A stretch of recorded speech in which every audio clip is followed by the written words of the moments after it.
Hello, I hope you're well. Welcome back to my channel, and welcome to today's video, which is the Modern Classics book tag.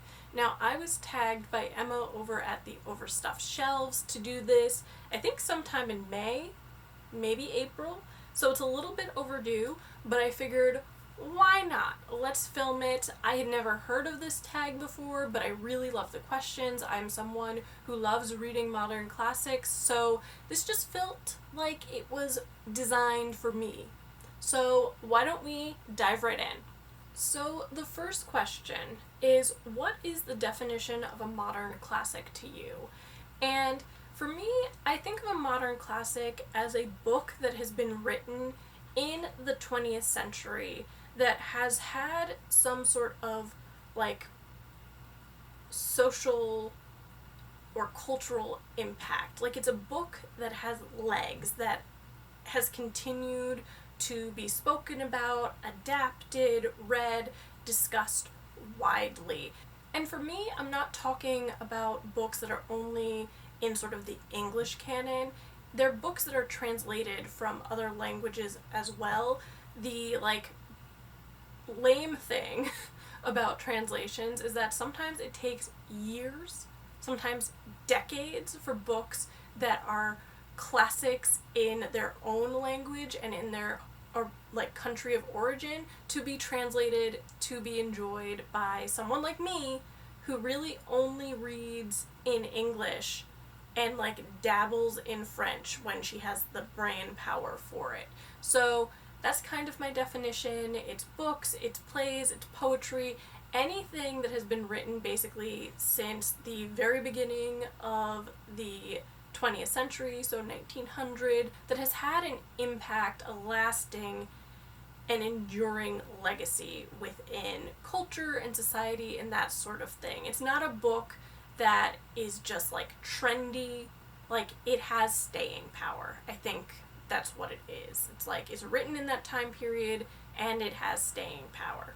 So with that definition in mind, the next question is your favorite subgenre.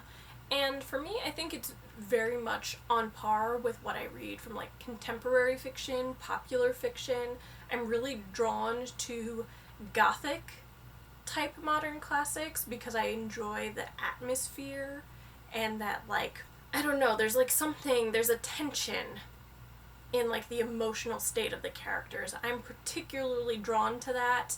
I love plays that I consider modern classics, and generally in that case it's mostly plays written in the 1920s through the 1960s. I have a lot of favorite plays in that time period that I consider modern classics and adore. I am drawn to the historical fictions that are modern classics as well, but I know of fewer of those. But I do think those are the subgenres that I'm particularly drawn to. I don't know if you consider translations a subgenre. I probably wouldn't, but I'll throw it in just because. Then we have an author from the 20th century whose book or books you would recommend. And I'm gonna go with two here. The first would be Daphne du Maurier, because I love her stories. Rebecca is one of my favorite books of all time. It's gothic, it is a romantic suspense, and it's a psychological thriller type thing, before that really was a thing, and the atmosphere in that particular book is great. But then I also read My Cousin Rachel this year, and that was more on the historical side, but also had that rich psychological element when it comes to the characters and has you guessing, and was just great. She has a lot of other books, I think 12 or 13, not to mention short stories, but I always feel Rebecca is a great place to start with modern classics because it does have sticking power. There's the Orson Welles adaptation, there's a really shoddy Netflix version with Lily James and Armie Hammer. It's a book that I've read for school, it's a book that I've read for enjoyment, and I honestly don't really know of that many people who disliked that book to begin with. But I would definitely recommend her as like a modern classics author. And then if I was talking plays, because I do feel like I need to throw that in there, I would probably say Tennessee Williams, who, again, like, some of his plays are my favorite plays of all time, but they deal with, like, human nature and human interaction in this really raw and gritty way, and the stories are just, like, intense and magnetic, and they're fun to read. They're even more fun to see on stage and in film. So those two are some that I would recommend. Of his plays, I would say Streetcar Named Desire, because I feel like that's a great start for like anyone interested in Tennessee Williams. But I personally really love Cat on a Hot Tin Roof, and also Suddenly Last Summer. So of his, those were the ones I would recommend. I could keep going. Those are just a couple. Another playwright who's really fun, who I've never spoken about on this channel, is Noel Coward. Great, hilarious time. And yeah, there are plenty, but those are the main ones, I think, that I want to talk about. Then we have your favorite modern classic so far this year. So I'm going to go into Goodreads, because my brain is like a sieve. So what have I actually read this year? So I would say that I've read 8 modern classics.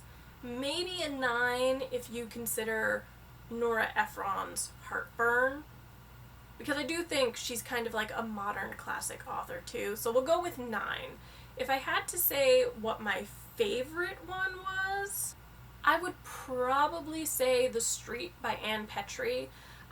This was a book that a subscriber recommended to me. I think it was Marie Luke. And first of all, I'd never heard of Ann Petrie before, but this novel shook me. It is set in the 1940s in Harlem, and it is about a single black mother who is essentially trying to make a better life for herself and her son. And it really takes a look at society at the time and like the obstacles that she has to contend with being black, as being a woman, as being part of this like neighborhood and all that entails. So it was this really, really gripping and intense look at like society at that time, and I was riveted. It is not a short book. I think it's probably 400-ish pages. I listened to it as an audiobook, so I'm not like 100% sure on that, but it was just fabulous. The character development, the writing, the ending of that book, I was shook. I need more people to read it because I need to be able to talk about that ending, to be quite honest. Like, I don't want to spoil it for anyone, but that ending? Like, come on now. No. So, yeah, that would probably be my favorite of the, like, modern classics that I've read. I had such a good time with that one. It made me think a lot. It was really engaging, and as I said, the characters, Ludi, the main character, is just like, this is a book that needs to become part of like the canon at school. Like, kids need to read this in high school and in college. Like, I don't know how we are so slow on the uptake on this book. Like, I do know it's partly because she's a black woman who wrote this book, but we need to do better, because this is a fantastic book on American society at this time. And also, fun fact, the author, Ann Petrie, is, I believe, the first black woman to sell 1 million copies of a book. So, really, really interesting. But yeah, that would be my answer to that one. Now moving on to the next question. A modern classic that surprised you. I just said The Street, and that's true because that was kind of like a sleeper. Like, I'd never heard of it before, and then I absolutely adored it, so wasn't expecting that. But if I think about other modern classics that I've read that have surprised me, so I would have to go with Suite Francaise by Irene Nemirovsky, because like The Street and Anne Petrie, I had never heard of her before. And then I saw the movie when it was on Netflix and was really curious about it. And I think what surprised me about this book was partly that it was written kind of contemporary to what the book is describing with World War II. I think,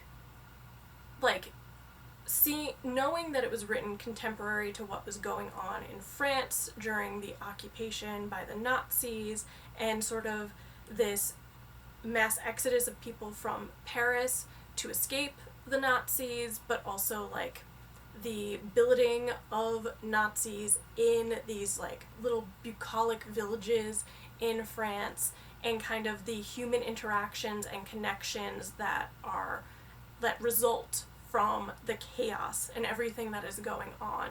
It was really, really interesting to see it and read it, but I think the thing that surprised me about it the most was not only how much I enjoyed the story, but the fact that this book seems so flawless, and it is technically unfinished and a first draft, because unfortunately, Irina Nemirovsky wrote 2 parts of it and kind of had outlines for the rest of the book, but she was captured by the Nazis, sent to a concentration camp, and murdered in the Holocaust, and this book was kind of lost to everyone for decades. So that part of the history of this book was so surprising to me, and also made me appreciate the craftsmanship of this book. She is a phenomenal writer. If this is a first draft, it blew my mind. So that would be the one that would be the most surprising for me. Next, a modern classic that was disappointing. Easy. 1984 by George Orwell.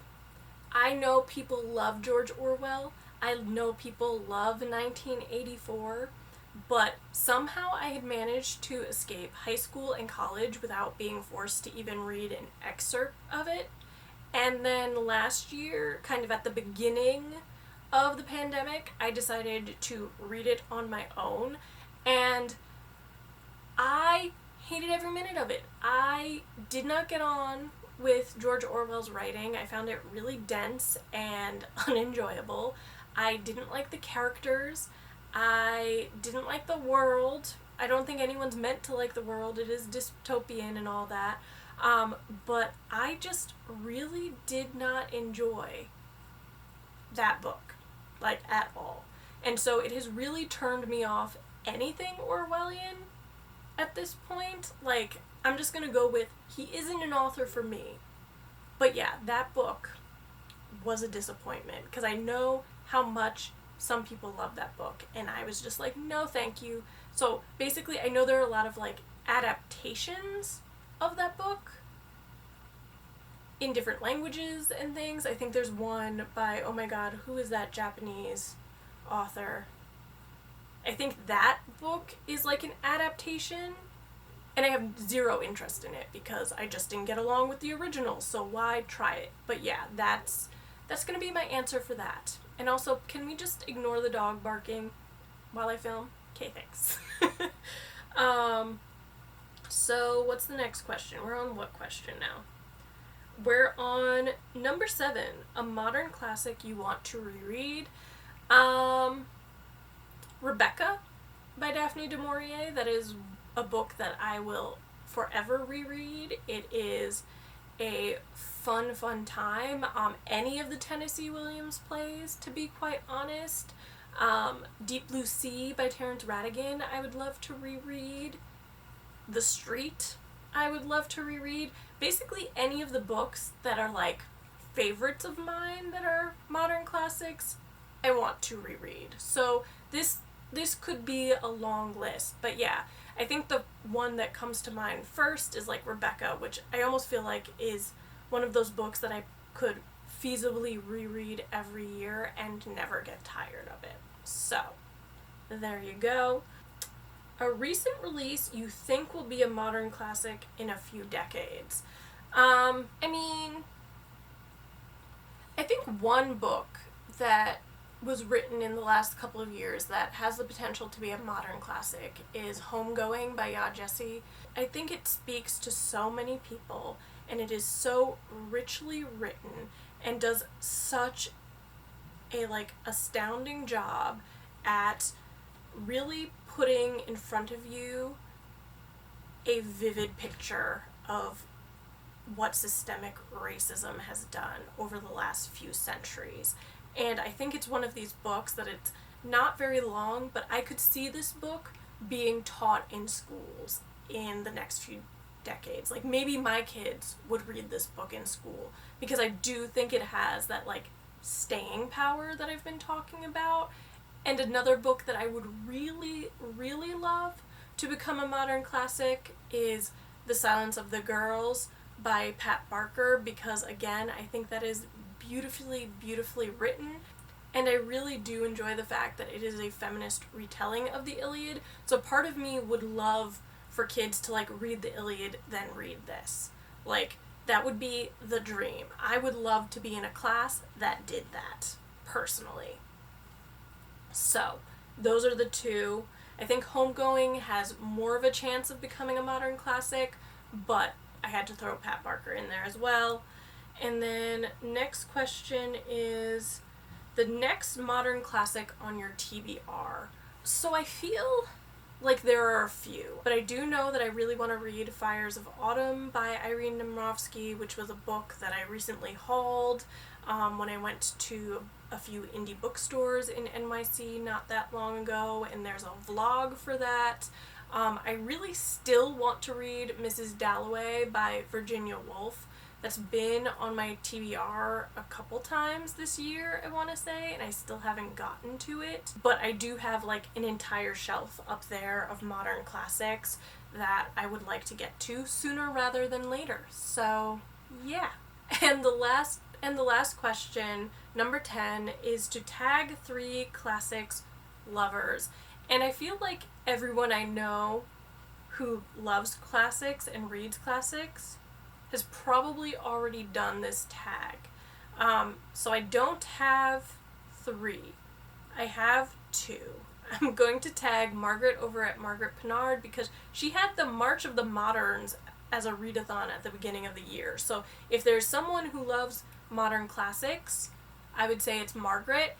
And then I would also say Emma over at A Cup of Books, because I know that she's reading the Daphne du Maurier books, and I know that she's spoken of several other authors over the last few years that I would consider modern classic authors. So I would tag those 2. The third, I can't really think of anyone, because it's Emma would be the person I would tag and she tagged me, so I can't tag her. So yeah, that's gonna be my answer to that one. I don't have 3, I have 2. We're bending the rules a little bit.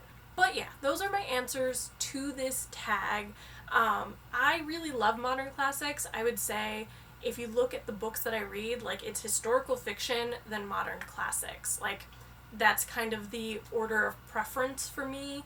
And I don't know why. I think part of it is because I was an English major in school.